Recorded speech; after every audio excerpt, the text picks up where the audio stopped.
Hello and welcome to another episode of the Danielle K Show. You guys, I flipped this podcast.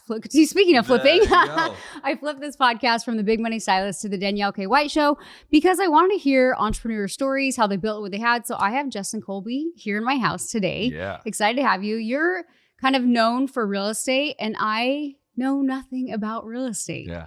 But I have a really, really important question. Probably nobody's ever asked you this on a podcast. Are you ready? I'm ready. So in real estate, how does it affect your business being married to a spicy Cuban girl? Oof. Makes you work really hard. Does it? Because she likes nice stuff. Hey you guys, it's Danielle K. White. Welcome to the Danielle K. White Show. On this podcast, what you can expect is anything from fashion, fitness, hair, and yes, even family. I'm the creator of Natural Vita Real Hair Extensions and Isla Hand-Tied Hair. But what I'm really passionate about is sharing other people's stories, how they went from the pit to the peak, how entrepreneurs build the success that you see online today. So definitely tune into this podcast for a good story and a little bit of fashion and a little bit of hair and beauty mixed in. You know, that's a blessing and a curse because it's more of like a standard. That's right. Like I always tell Garrett, he'll give me crap about buying shit. And I'm like, but babe, I have a standard. So if I like nice things, doesn't that say something about who I married? Right? See, I like that. So you can't really complain about it too much because you're like, well, I married somebody who has standards. That's right. I like that. And I like that it forces me to make even more and more because she now has a standard. She's got a standard. Does she push you? Yeah, she does. I don't want to compare her to any other wife, but she's really supportive. That's good. You know, obviously, Garrett, like I'm on stage, I'm traveling, I'm gone all the time. I'm working early mornings, I'm working late nights. Right. And she's incredibly supportive of all that. Yeah. Of course, she would like me home more. I know. You know, but I just was blessed to have that. And I was able to find her a little bit later in my life, which was an advantage to me because that's how she met me. Oh, okay. She met you in the hustle already. She met me when I was already kind of doing that. So that's an advantage to her and me because she saw that even while we were dating. How'd you guys meet? Here, Sunday Fun Day, Kiki's. Oh on the yeah, river. I think you told me that. Yeah. That's random. So great story. I mean, just because you guys live here now. Yeah. Have you guys been to Kiki's yet? Nuh-uh. Oh. Is it like a dive bar? No. What is it? Very well-to-do. Oh, see, I'm thinking like some fun dive bar on the water. I'm like, oh, cool. No. You're gonna have a lot of money there. Like, so LeBron will pull up on his yacht. Oh, so, nice. like, imagine you're home right now, but those are yachts full of people coming in to eat, drink, and party. Oh, wow. And that's what it is. So we had a table on the Intercoastal. Oh, cool. And she came in the front door. And all the other girls around me, fortunately or unfortunately, were not wife material. Oh, there you go. And so I saw her and I wanted to talk to her. And I literally pointed her across the entire restaurant, bar, club, whatever we want to call this. And fortunately enough, Miami rains and we were outside. Right. So they took our $4,000, you get bottle service. Right. And they made a stand at the bar for $4,000. Oh, wow. And you're like, oh. So I paid $4,000 to stand here. Yeah. But it got me closer to her. Oh, nice. So I went up and did my white boy salsa. Oh, you can salsa? It's a white boy salsa. Okay, fair enough. And she liked it. And she just kept talking to me. That's funny. So how long ago did you guys meet? This is like not the Date Your Wife show, but I feel like that's where we're going with it. Well, we met in 2000. So we got married in 2020, right before COVID. So January 2020. And so we met in 18. Oh, okay. So not not long ago. And you guys have 2 kids? 2 kids. I started late. Yeah. But I needed that because I needed to be a total idiot in my 20s and 30s. Were you building your business then or were you just being an idiot? No, I was building my business. Okay. Yeah. So I was like, wait, so you were a little bit later. Is she your same age? She is younger. She's 35 and I'm 43. Oh, okay. So you guys met a little bit later. Yeah. So she's a big supporter. It's funny because I like to ask like all the successful guys because I feel like when you marry this, like, you know what you're kind of getting into. Mm-hmm. And it's funny though. Like I feel like successful entrepreneurs, they also need a little bit of spice. You know what I mean? So it wouldn't be right without it, frankly. I need to be put in check a lot of times. Not because I'm doing something wrong, but you're just like, keep in line. Yeah. Right? I love that. So you're in real estate. Yes. Have you always been in real estate? Is that always what you like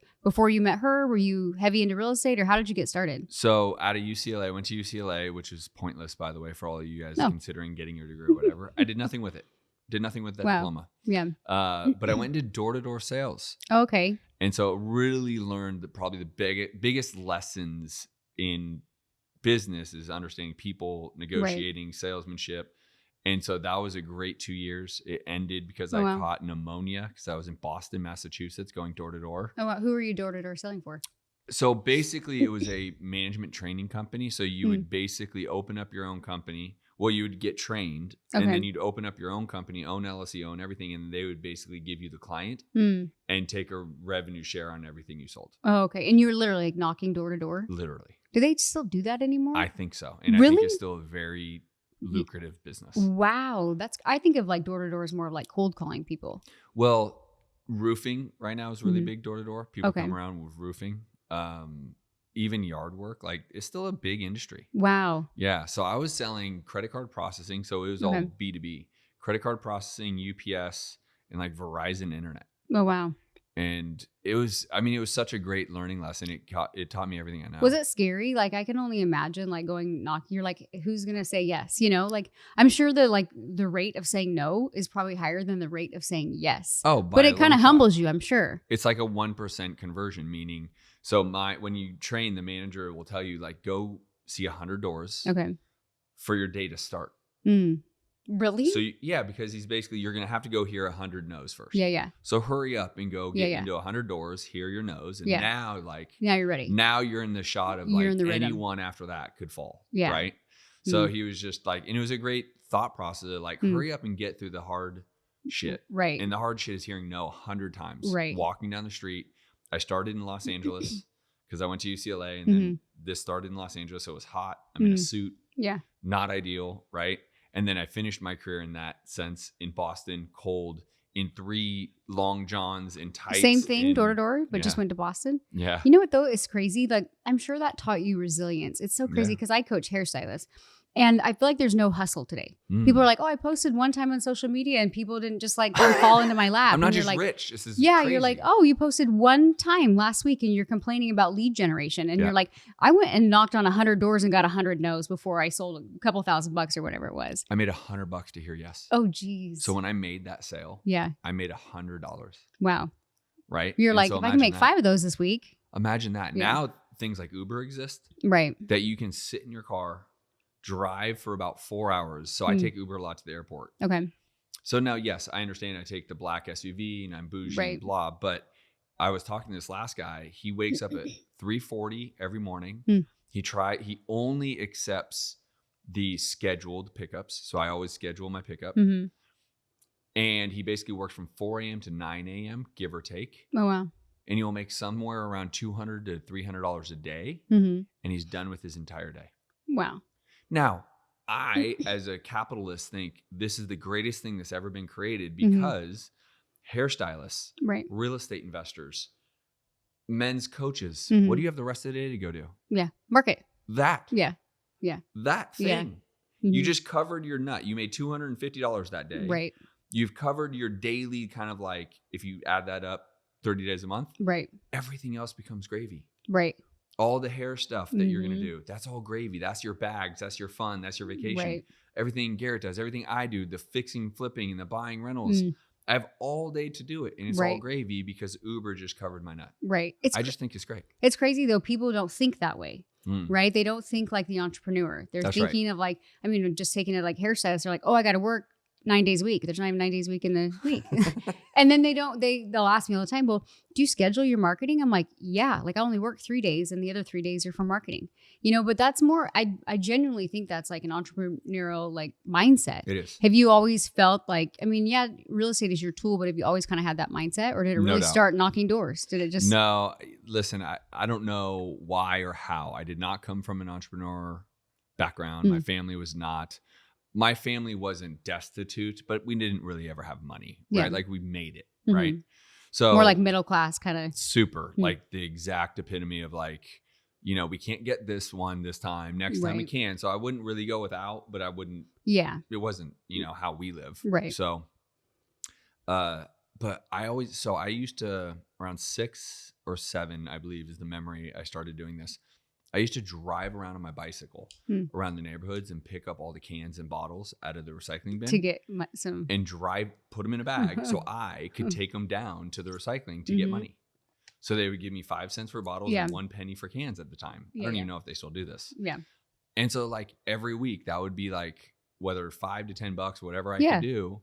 But that was a way I could go and buy baseball cards or go to a store when everyone else is like, oh, I really want that candy or whatever. I would buy the candy. You're like, I'll find a way. Right. Yeah. And then that escalated into baseball cards. So I realized quickly the owner of the baseball card store essentially would basically arbitrage. They would open a box, take the best cards out and sell them one by one and make the yield between the wholesale versus the retail. Right. Right.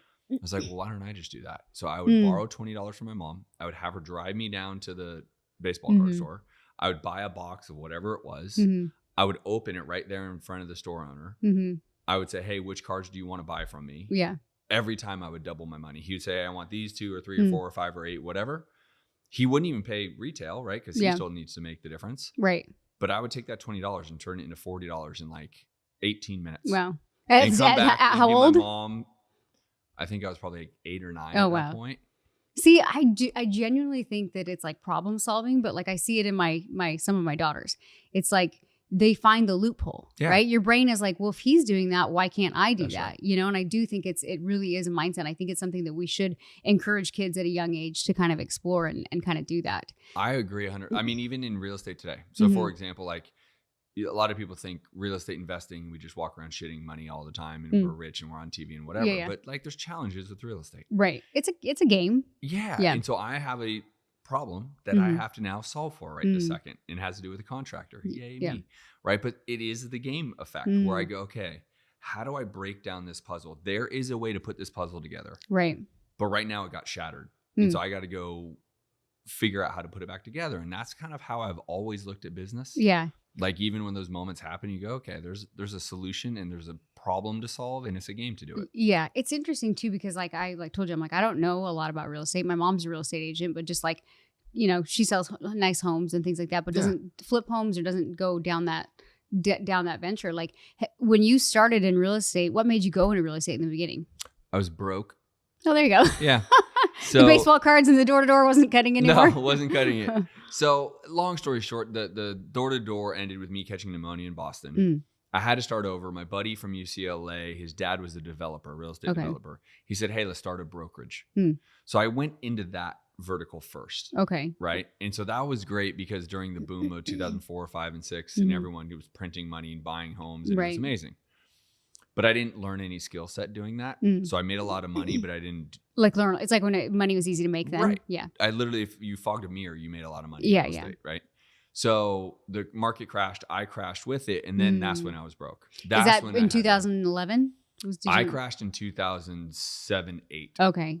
Because new home builds immediately were just like, no one could do it. Isn't that crazy? Back then, Garrett was in, I think you knew he was in mortgages. Yep. And we were making money like, I was like, how we're making money so easy? And then when the market crashed, same thing. Like if you didn't actually educate yourself and know what you're doing, it's like those who made it easy are the ones that kind of like lost it because they didn't have the skill sets. Yep. So when you lost it, you kind of went, okay, I got to figure this out. And you went right back into it, or where'd you go from there? Yeah, so I went to my friend's couch. Okay. For about a year. There you go. Because when I lost it, like if I'm going to go down, I'm burning it. Did you like go bankrupt, like everything? Oh, I didn't technically file for bankruptcy. Okay. But lost my home to foreclosure. Repo man took my car, walked away from $40,000 worth of credit card debt. Wow. Because I would basically I would earn it and spend it, earn it and spend it. Right. So had nothing. And I didn't want to go get a job because that's just not how I was built. Yeah, right? yeah. You just heard my childhood. Like I'm not built that way. Right. And I've still never had a W-2 job. Kind of funny. You're like, I'll figure it out. Yeah. And so I just had to start from scratch. And I knew I loved real estate. I knew of flipping. What we see today in 2025 and the home flipping shows and YouTube and just the access everyone has, that was not around in 2007. Right. So I was invited to a classic seminar, right? Where they sold coaching. Okay. And I called my friend and I borrowed $25,000 for coaching. Oh, wow. Talk about a good friend. Yeah. Like how many friends would you be like, yeah, here's $25,000. I'll wire it to you tomorrow. Yeah. Not many. But right? Did you have to pitch them like, hey, I know I'm going to make this back within XYZ? I said, I need someone to believe in me because I believe in myself. I know I'm going to win. I know I can do this. Yeah. Give me a shot. Yeah. I'll get you back.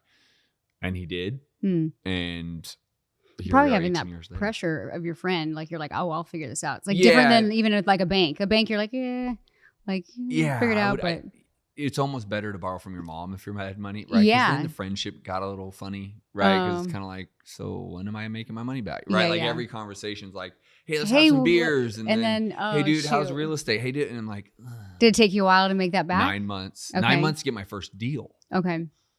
It took me a year and a half to make it back. Wow. Maybe a little less, but yeah, because the first 2 deals. I did 2 deals in my first year. We made $14,000, but I had a business partner. So he made 7 and I made 7. So it wasn't like we were in a rush to pay back a $25,000 note. Did you borrow this to invest in a home to flip it? Was that what it was for? Coaching. Oh, that was for the coaching. Yeah, that's right. For coaching. And the coaching was to learn how to flip homes. That's right. Okay. And so it took us a little while to pay it back, but he made it back and he was thankful. And it kind of proved to me, if I put my mind to it, I can make anything happen. I can get out of any situation. And you fast forward through 18 years of entrepreneurship. I mean, there's always times where you got to make something happen. Right. Yeah. Right. Like, oh shit, the economy, COVID, whatever. Yeah. Right. Like, I need to make something happen, figure it out. I was just telling Garrett, him and I were just talking. I've totally changed my entire coaching model. Totally changed it. Flipped it totally on its head. I've done away with like, pay me 20 grand for me to coach you. Yeah. Yeah. And now it's $200 a month. Yeah. Well, I think as an entrepreneur, you have to recognize when things are changing. Because if you don't and you don't course correct, it's like people that were paying you 20 grand, maybe they're more conservative with their money. But if you break it up into like payments or whatever it is, that's right. They're still going to invest. It's just like a slow trickle. That's right. And so you have to kind of understand that, because even right now, I feel like so many people are like, oh, I don't have any leads. I don't have any this. And I'm like, no, the game is changing. You've got to get a little bit more creative. People lean too heavy. And by the way, rightly so, right? Is they leaned heavy in their organic traffic from social media. Right. And rightly so, because it is free. So when you have that momentum, keep the momentum. But now, because everything that has changed and the algorithms change and TikTok becomes illegal and then it comes back and then all of a sudden they realize, oh, my organic isn't working. Right. And now I got to spend money, or I need to figure this out. Like now you got to figure it out, because it is a lead generation. Your business and my business are no different. Right. Right. The actual asset or whatever we're delivering is different. Right. But we're in marketing. And we are in sales. Right. I think it's so great that you're touching on this, because in my industry, everyone's like, well, I'm a hairstylist. I'm like, that's your trade. That's your skill. You've got to think above that. You've got to have that entrepreneurial mindset. But it's something that, like you said, it kind of comes natural, but it can be taught, like networking and being with the right people. So you go from investing in this, flipping homes. How did you then make it work? Did you just keep investing in coaching, or surround yourself with, other people that had done it? Like, how did you keep going with that? Yeah. Every year I invest in coaching. Every year I invest in masterminds, and for different reasons. Right. So I'm always a part of a real estate mastermind, because there's people out there that have figured things out that are really cool. And neat, but other times it's marketing. Other times it's, a financial coach or something of that nature. I hired a marketing specific coach. So I'm always trying to keep above. Right. And then the other thing is, when you get to a certain level, your own network almost becomes your coaches, like leaning on each other. Right. Where you're like, hey dude, I saw you did this thing. Let me connect you with this person. And we all just share. Like we're not out to go get our money. It's like, let me connect you with so-and-so, and here's how I did so-and-so, and here's how, You made a big post, I think last week or something. It was like, the new game is collaboration. It's not competition. And that's why I think it's so important to like surround yourself with people that are like you said, you can kind of connect with them and that kind of thing, and kind of grow together. That's right. And that is the new game. Like it is the new game. There's so much competition now that it's like, well, how can you all work together? How have you found that, like inside of just real estate and coaching and everything you're doing? So I was just reviewing this with Garrett right before the show. It's so exciting, and I'm so passionate about what I'm doing now, because we were just talking about like revenue between real estate revenue and coaching revenue and this kind of stuff, right? Right. I'm combining the two now. So instead of me saying, hey, Danielle, it's 20 grand to coach you, I'm going to say, hey, it's $200 a month, but we're going to do deals together. And that one deal that we do together might make 20 grand, and you're going to get 10 and I'm going to get 10. I like that. So now you win and I win. Right. And so I don't have to worry about charging you 20 grand, because we're going to do a couple deals together. We're going to do 20 deals together. Right. I'll make way more money collaborating with you than if I just try to rip your credit card right now. Yeah. Right. And I'm just so passionate about this, because it is the new game. It is the new like currency in what I believe is my world of real estate. I think all my people are no one's going to catch me. I'm going to be so in front of them of what I'm doing. And I am financially taking a back seat right now because of it, right? Because $200 it's not cash up front, but It's back to door-to-door sales. You might get, it's slow, but then when you get a cash in, you're like, okay, it's working. So I'm just a big collaborative. Like in my other post that I made, I thought this is what you were going to say is, I don't want to get rich off you. I want to get rich with you. Oh, maybe that was one too. But they're both. I made both of these posts because this is my energy, is my movement. This is where I'm going. I'm passionate about it. Me and us, we've all kind of reached a certain level where we can all call each other and kind of have that resource. Right. But what does the newer person do? Exactly. Who do they get to call? Who do they have kind of, if I need something, I can call you or I can call Garrett, I can call Grant or whoever. Right. What does the newer person do? Right. So they can come and invest in you and then you guys can both win. That's awesome. I'm on calls 3 hours a day with them. Like I am. Right. Oh, wow. And that may not always be the case because at scale, I can't be on calls for 10 hours a day. But, Is it all real estate investors that you're on calls with? Okay. Yeah. So you're trying to find the angle and then see where you can kind of cash in together. I just want to be able to help them go get deals because the population loves these shows, right? So everyone wants to be a part of real estate. Yeah. It's just sexy. It's fun. I mean, even talking about your house and we're talking about all the different things, it's a fun subject matter, right? And so, I want these people not to fall. My industry is so riddled with carcasses everywhere. Really? They spent $25,000 on so-and-so's coaching, never did a deal. Didn't do anything. And they just fell by the wayside. Yeah. I mean, riddled. Yeah. So they invest in this coach and then they don't apply it or whatever. It doesn't work. Now, 99% of the time is their fault, the person's fault. The coach usually did teach them the right thing. Yeah. But I'm tired of that. And I would say, why don't I do it with you? Yeah. Right? Done with you. In some cases, even done for you. Yeah. Right. I would rather that just to give them some certainty and confidence. Yeah. So if I can help people gain some certainty and that can help build their confidence, the world's going to be a better place. Because once you get them a deal, then that's so cool. I'm my brain's thinking how can I apply this to hairstylists? Because same thing. I feel like my education's amazing. People come do my extension training and you'll have somebody who goes and kills it. And then you have somebody who they're like, I hated that education. You're like, you didn't do the work. You just took the class and left. I can only do so much. You know what I mean? But they'll point at you. They'll say it's your fault. Exactly. Danielle didn't do this, say this. Okay. Well, so how many calls did you make? Yeah. Oh, none. Got it. Yeah. How many posts did you do? Oh, none. Oh, none? Okay. Yeah. Well. So it's almost in a way, essentially, you're okay, I'm going to hold your hand or coach you till you get that first deal. That's exactly right. I'll do it for them. So now in your world, just because I don't know the marketing side. So in our world, it's very easy to call realtors. Okay. So it's very easy, direct, So what I'll do is I'll say, hey, Danielle, you're going to make the initial call to the realtor. 123 Main Street. Yeah. When you start the initial call, all I need you to do is get them ready to talk to me. You don't have to analyze the property. You don't have to negotiate the deal. You don't have to do anything. Okay. And then you're going to get the call over to me. And they're going to listen. And you're going to watch me do it.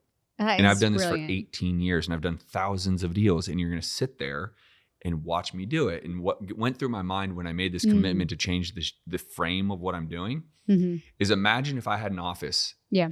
And you're in the office and every day, 2 to 3 hours a day, I'd sit next to you and say, all right, who's the next person we're calling? Yeah. Sit there and watch me. Listen to what I say. Jot down the words I said or how I overcame that objection. Right. So if there's a world even for you that you can almost do that, I'm just pouring into that. Let me do it with you versus just talk at you. So my world of real estate, everyone just talks at their student body, right?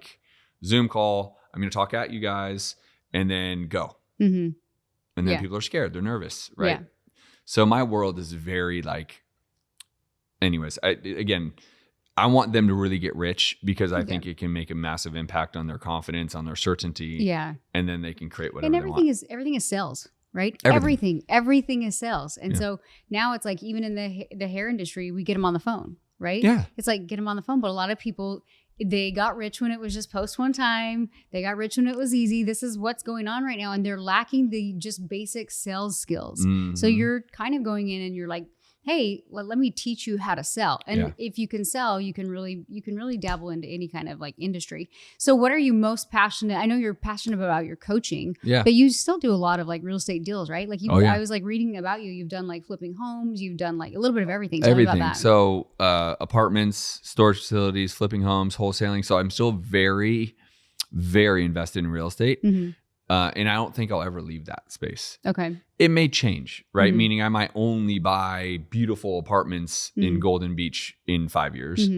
But I'll always be in real estate. And it's because I don't know any other vertical that can make you a millionaire with income, like active income, that can make you a decamillionaire with assets, that you can lean against and not have to pay the IRS any taxes anymore. And it protects your downside. So when the going does get rough, you have an equity that you can lean into. Now, what I mean by that is if you have $200,000 of equity in a house, the bank will give you somewhere between $50,000 to $75,000 against that. So let's say you lose your job and you just need a little bridge. You can borrow against it. Let's just say the economy changes.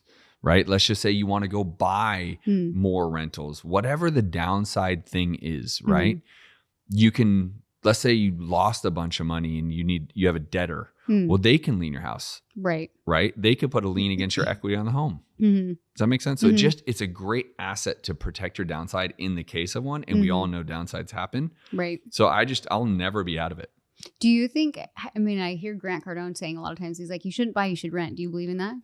I tend to believe in it more than ever. My wife doesn't. My wife is an old school Cuban. It's like, if we're going to live there, we're going to buy it. Yeah. So I'm like, all right, honey, fine. What's your belief behind it? Listen, my wife won this round. Okay. For sure. Won her 0, me. I think women want safety and security. That's right. Why we want the home. We're like, no, that's our little safety and security box. So she won this round because we bought in Miami. It's appreciated like crazy since 2021, right? Yeah. Like I've gained $1 million in equity and doing nothing, right? And so she wins that, to have that kind of lift in real estate within 3 years is crazy. Yeah. I say that just to say, I don't believe the amount of money I've put down on it and I've put into it. In most cases, not if you're in Miami, I could have flipped that money faster. Oh, okay. Gotcha. Right? So you could put the money in and then sold it and got that back. I mean, more than the appreciation. I could have flipped 2 or 3 homes and made more money than the appreciation gave me. Right. Does that make sense? Yeah. And so I, as a real estate investor, tend to think more like, well, if I'm going to pay $500,000 down on this property, right? Can I go flip that $500,000 and get it back faster? Yeah. So I think differently. So that's why I'm like, I don't know if I love owning the home, because the amount of money I had to put into the home, put down payment, redoing the backyard. You end up with making, right? And then there's always something. Yeah. It's always something that you're just like, I really have to go pay for that right now. Yeah. Okay. Right? Like that's we just had to do this landscaping thing because we're having our daughter's birthday, right? And that's a couple $1,000s, which isn't much. It's just, but there's always that. There's always something. If you're, renting, then you get it taken care of. Hey, the weeds are too overgrown. Yeah. Our last house was like 12,000 square feet. And we at 12,000 square feet. We at one point had a handyman that was making $10,000 a month just on shit that had to be fixed. Right. I was like, this is nuts. It's nuts. I was like, I don't. And so now like we're leasing this home, but you're right. Like the hot tub breaks. I'm like, hey, the hot tub's broken. That's right. So the simplicity of that, I like, right? And then you two are business owners. You understand how to flip money. You know how to invest and make. So I just go, I don't know. Yeah. But this location, we were just talking about this. It's like you can't replicate the location. You can do anything you want to the exterior. You can do, but like you can't replicate the location. So if you have the opportunity to get the location, this location will always go up in value. Yeah. It'll never go down. You'll be great. I know it's funny because like we like the home, but it's the location. You can do whatever you want to it. So it's crazy. But it's interesting though too, because this is a funny story, but like 5 years ago, we had been leasing for a while because we lost everything. And we just, quite frankly, had no money and our credit was crap. And we built everything back up. And I remember Garrett and I, we were in California at the time and our credit was fine. We had some cash in the bank and he looks at me and he goes, I think I'm going to go buy a Lambo. I go, oh, I hope you go live in that Lambo and find a new wife. So I get your wife saying like, hey, I need my house. Because I think that women genuinely, like, it just feels like that's the safety, But I totally understand, like, I could go and flip this and do the same. Funny story, Garrett didn't buy the Lambo and the next year we bought a house. So, and then. Smart man. Yeah, smart man. And here you are. And here we are. And we have 2 more kids since then. So I was good job. But I totally get it. So you went in real estate, you've kind of been into a little bit of everything. What do you love most about it? Do you still do flipping or do you? Still do flipping. Okay. What do I love? Listen, what I love least about it is contractors. I'm in a terrible fight with the contractor right now and it just sucks. Right. And so, I like a lot about it. Partly I like the gamification, like kind of the getting the deal at the deal I needed to get it at. Right. I like to be able to create value add. And what I mean by value add is forced appreciation. So we bought apartments that were vacant. We're remodeling the apartment so we can force the values up higher. Then you have diversity in your exits. So if we want to sell it, we could sell it. Or if we want to wait, hold it, then sell it in 5 years. So I kind of like it is a little bit of like a gamble. Yeah, a little bit. Like an educated gamble. Like it is. Yeah, and waiting. You know, and at least you have an asset. So it's not like I'm playing blackjack, right? Yeah. But you have an asset. And ultimately, again, I just think it's the only vertical I know that has those 4 pieces, which can make you a millionaire in income, make you a decamillionaire or more. It can make you a billionaire, right? I mean, and then you don't have to pay the IRS. There's just things that I'm just like, it's a very cool industry and vertical relative to what else. But I think you have to know it very well too, just like anything. You have to know. I've taken my lumps along the way. You'll learn as you go. Oh, I'm sure. Like I'm sure you lose your ass sometimes, and then you're like, okay, that hurt a little bit. For so sure. I'm gonna like play this out a little bit different. Do you think that small business owners should invest in real estate? The only reason I ask is because, again, a lot of I leased my salon and then I ended up buying it for like 1.2 million because it was on the beach. So. But I was like, I don't know if that was like a smart move or not. You know, now we're in the process of selling it. Yeah. But do you think small business owners should invest in purchasing property, or do you think it's better to go about just leasing or renting? I would say buy it if you can, right? Because it's still an asset. You still have that land value, right? So, and I don't know the location, but like if you just use the McDonald's theory, right? Where they buy the land first, then they make the McDonald's, and then they lease the land to the McDonald's franchisee, right? And then it's just a smart thing. So a hairdresser or a salon could be a salon for anyone. It doesn't have to be you. Right. You own the asset. They're paying it down, right? Same thing as like a rental. So if you ended up leasing it out to another salon or whatever it may become, they're paying down your loan. Right. At some point, you'll sell it at some point. So I like that model better. Not everyone can afford to own a brick and mortar standalone anything, right? Bakery, they usually have to lease. So if you can't afford it, I would tell anyone, I like the real estate play. So I'm all in on that. Like, do that more often. Yeah. I didn't want to buy my space, but we did. And same thing. Now I could lease it out. We're trying to sell it right now because I just don't want to deal with it anymore. Well, yeah, but it's in California, right? It's in California. Right. So you're like, I don't need that anymore. Yeah. But it's interesting because I have a lot of people, I'll coach hairstylists, and same thing. I'm like, well, I bought mine, but we were in a space to do it. And if I sell it, I'll make money off of it. I'm like, but a lot of people are not like in that situation. So they kind of have to go back and lease. Yeah. And that's fine. I mean, there's nothing wrong with that.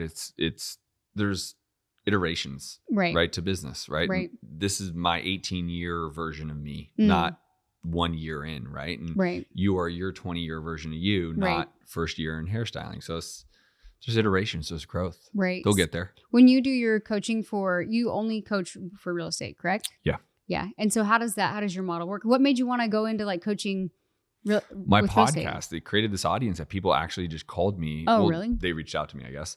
So my podcast, I did it just because I thought I was going to be a teacher growing up. So I told my grandmother I thought I was going to be a teacher. Oh, wow. My grandma was a teacher, a principal, then a school director, whatever. And so I've always had this kind of yearning, and it never went away. Yeah. And I didn't know how or where or whatever. And so the podcast gave me an outlet to educate without like any expectation. But from there, people would find me and reach out to me like, hey, can you coach me? And so I'm like, okay. Was your podcast solo? Was it just you sharing stuff? Okay. Over and over and over. So that first year or two was just like strictly me. Every so often would be a random interview. Yeah. Now it's interview based pretty much only. Oh, okay. I'll do maybe one a quarter where it's just me. But it's all real estate. That one is.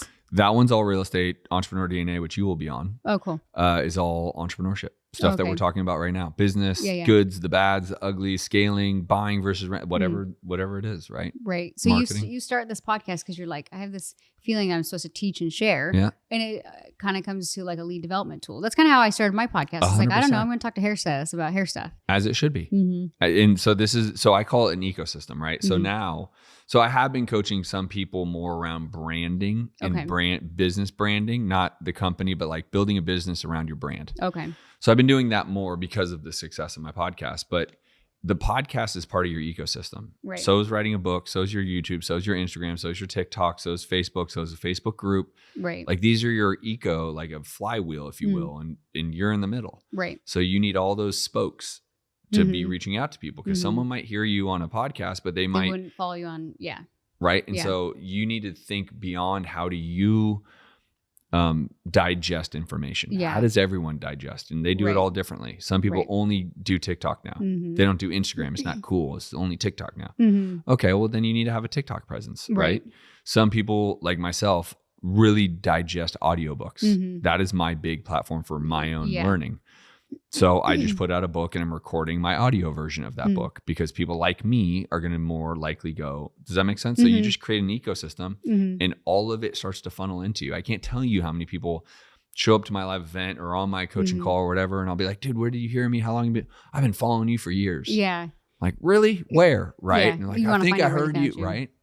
That's what's so crazy is like, the same goes with any industry. And I don't know, when you're coaching, do you feel like people will be like, oh, I don't want to be annoying. They're like, oh, I just do Instagram because they think they can't take one message and shoot it out through their whole ecosystem, like you said. Like, do you find, and I'll see Garrett in his events too, and he's coaching chiropractors and people in all sorts of fields. That's right. And you're like, yeah, you've got to put yourself out there. Like you said, it's personal branding, but it's like, I'm not on TikTok, so I'm not going to see your TikTok, you know? And it's like, you can take one message and shoot it across all these platforms, a little bit different, right? TikTok, you got to dumb it down a little bit. Yeah. But I think it's important that you're sharing that because so many people think, well, I did one email post and you're like, and you have no leads? That's weird. Shocker. Yeah. You're like, But that's what I'm saying. So you're not on TikTok. You didn't see my TikTok, but you're on Instagram. You just told me about a post I just made, right? So it's just, not everyone utilizes one vertical of digesting information, right? Some people are only podcast listeners, right? Hardcore. And so having a podcast is a great vertical. And then what I would tell the people that are like, I don't want to be annoying or I'm just nervous to put myself out there, then you got to recommit to what you're trying to do. Because I believe, my own belief system is the personal brand is everything for a business. It is. Right? Is the days of Coca-Cola being faceless. Yeah. That doesn't work in today's world. That worked in 1940 or whenever Coca-Cola came out, right? It doesn't work now. Now you are the brand. Like the person that I think has done this brilliantly recently, at least, is Ryan Serhant, the real estate agent who started with $1 million listing wherever the hell. And now he has this like conglomerate that he runs, but it's called Serhant.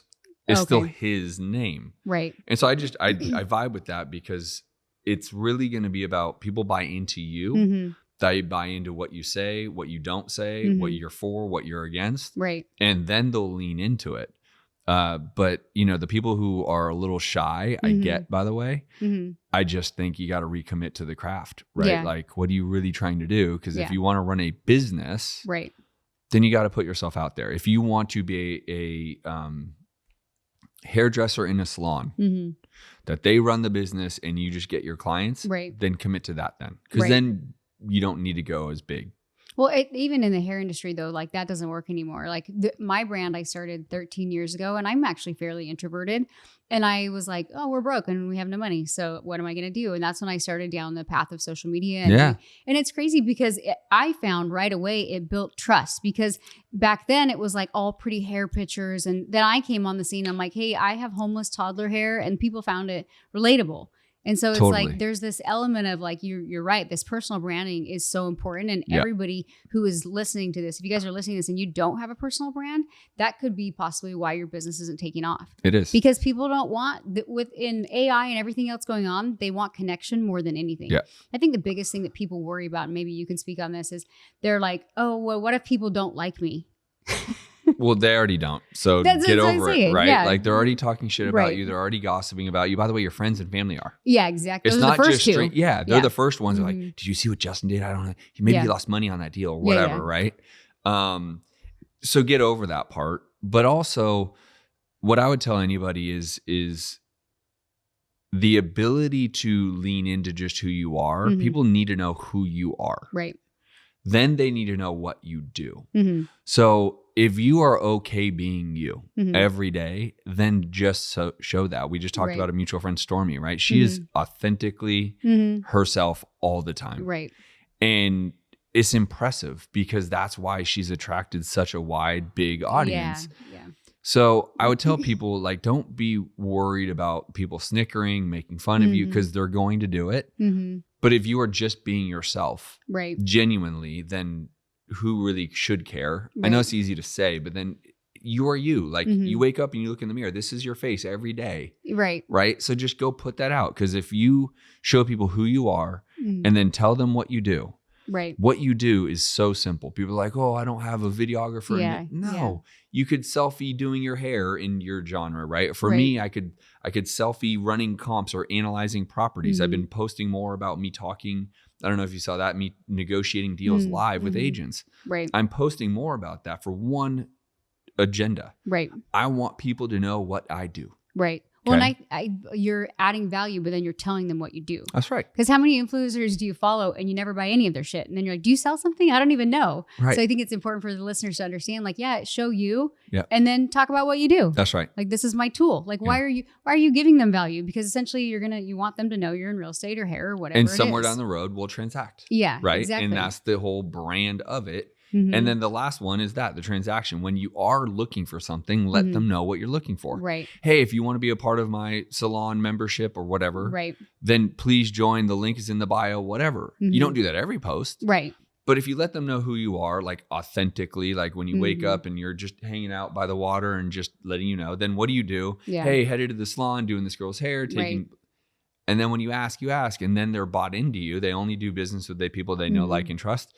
So you got to do it. You have to have your brand out there. Right. I think that's so important even now, because like you said, it's not Coca-Cola anymore. It's not just people. There's so much out there that people are only going to buy from people they get value from and who they genuinely connect with.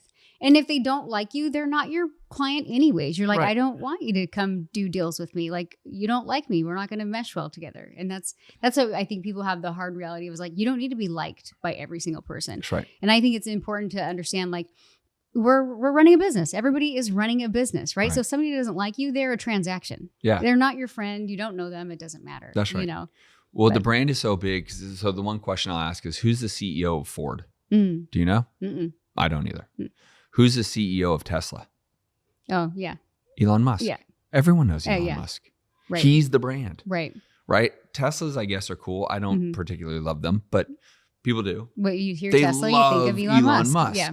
And they buy it because they love Elon Musk, right? Same idea. The whole Steve Jobs effect with Apple. Yeah. Same idea. Even if you think he's an asshole, you still know who he is. You're like, well, you know. And so it's just that whole dynamic that has totally shifted. And for the people that want to keep fighting against it, they're just not going to they might do okay. Yeah. But you and I aren't ready to live okay life, right? We want the biggest life we possibly can, to have the most fun, to experience those moments. So if you want a bigger life, if you're watching this or listening to this right now and you want something more, do what you aren't currently doing and lean into this. Right. Start a podcast, get going on all the social medias, write a book, whatever these things are that can create the ecosystem. Right. Your brand is huge. I think it's a developed skill too. I think, and I mean, you seem very like social. Garrett's very social. You guys are very like outgoing people. Yeah. Like for me and a lot of artists, they are kind of more introverted. And they say, it's not me. It's not me. It's not me. And I'm like, well, it's a skill. Podcasting didn't come natural to me. And now I can do a podcast, you know, or speaking didn't come natural. But so I think it's important for people to understand, like, they see where you're at, you know, or whatever. And they're like, oh, I'm not Justin. And you're like, well, you can acquire these skills. It's a skill set. You lost your ass for so many years and you're like, well, I'm not going to let that happen again. Yeah. You know, so I think it's important for anybody who's listening is like, if you see successful people, they got there for a reason. They were willing to do the work over and over and over and have like this growth mindset. So we're getting ready to wrap up the show, but what's something that you have as far as like growth mindset? If you're talking to a brand new student who just doesn't see it, they're like, you're like, no, like a call, like like something so simple and it's just not even in their realm. How do you help them? How do you help them see it? I think that is part of the reason I developed what I did with my new, I call it reilive.co. reilive.co is because I don't have to help them see it. Yeah. They actually get to see it now. Now I don't have to force this concept that they may think like I can't, or they're blind to it. And I got to, you know, I can only Tony Robbins people so much. Now I just say, just come here, watch me actually do it. Day in and day out, 5 days a week, you're going to see me do what I'm telling you can happen. And that's part of why I've done it is leaning into this. There's so many people that say, oh, I can't do it. The economy, my market, my marketing budget or lack thereof, my whatever, the reasons they can't or want to, you know, turn a blind eye or be deaf to the opportunity is because I'm not going to allow them a quick out. Right. You don't need to pay me 20 grand to see it. Yeah. Come in, you're going to see it. And then if you decide to make excuses, then I can't help you. Yeah. Then, Because then it's just 100% you're broke-minded and, broken, and you got to go fix yourself through therapy more likely. I think it's cool that you're doing that way, because I think the biggest thing is people, it's like fear of failure, right? They're like, oh, if I invest $20K, like what if it doesn't work? And you're like, well, you haven't seen what I can do. That's right. And so you bring them in because you have the confidence and the certainty to know if they come in and see it, you know it works. That's You've already proven it works. So you're kind of almost investing in them in a belief in yourself to be like, hey, cool, now you see it. Now I'm going to help you go get this opportunity. One layer even deeper, I give them a free week to go see it. Oh, wow. I let them audit it. I mean, literally, they're as if they paid. They can come in for the week. Wow.